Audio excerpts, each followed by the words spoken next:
जो होता है वह अच्छे के लिए होता है। हिंदी कहानी।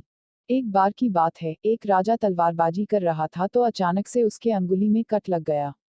तो पास खड़े मंत्री अचानक बोल उठे, राजा साहब चिंता ना करें। जो होता है अच्छे के लिए होता है।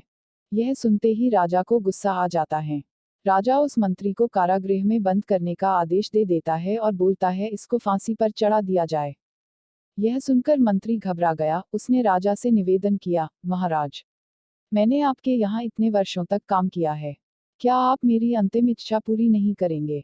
राजा बोला, ठीक है, बताओ क्या है तुम्हारी अंतिम इच्छा? मंत्री बोला, कृपया मुझे 10 दिन का समय दीजिए, उसके बाद आप मुझे जो चाहे वो सजा दे दीजिए। राजा ने उसकी अंतिम इच्छा मान ली। राजा दूसरे दिन अपने सैनिकों के साथ जंगल में शिकार पर निकला। जंगल के बीच में राजा अपने सैनिकों से बिछड़ गए और रास्ता भटक गए। रास्ता ढूंढते हुए राजा वनवासियों के बीच पहुंच गए, जो बलि देने के लिए किसी को ढूंढ रहे थे। वनवासियों ने राजा को पकड़ लिया और वन की देवी को बलि देने के लिए ले गए।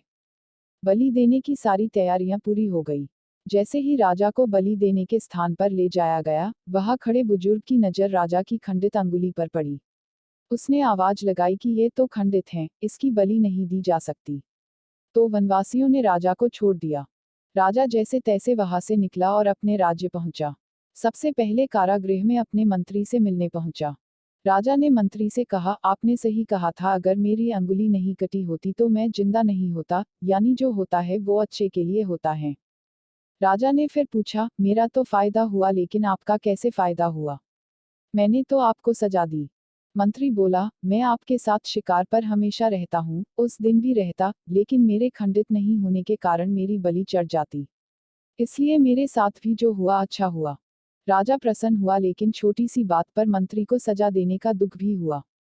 इसलिए राजा ने मंत्री को कारागृह से निकालकर फिर से अपने साथ रख लिया। शिक्षा, मॉरल, दोस्तों, अपने जीवन में भी बहुत से उतार चढ़ाव आते रहते हैं। कभी कभी कुछ चीजें मन मुताबिक नहीं होती हैं। इस कारण से कभी निराश नहीं होना चाहिए। हमेशा याद रखें, जो होता है अच्छे के लिए होता है। भले ही कुछ अच्छा हो या न हो, लेकिन उस परिस्थिति के प्रति सकारात्मक नजरिया रखने से उसका प्रभाव बहुत कम हो जाता है।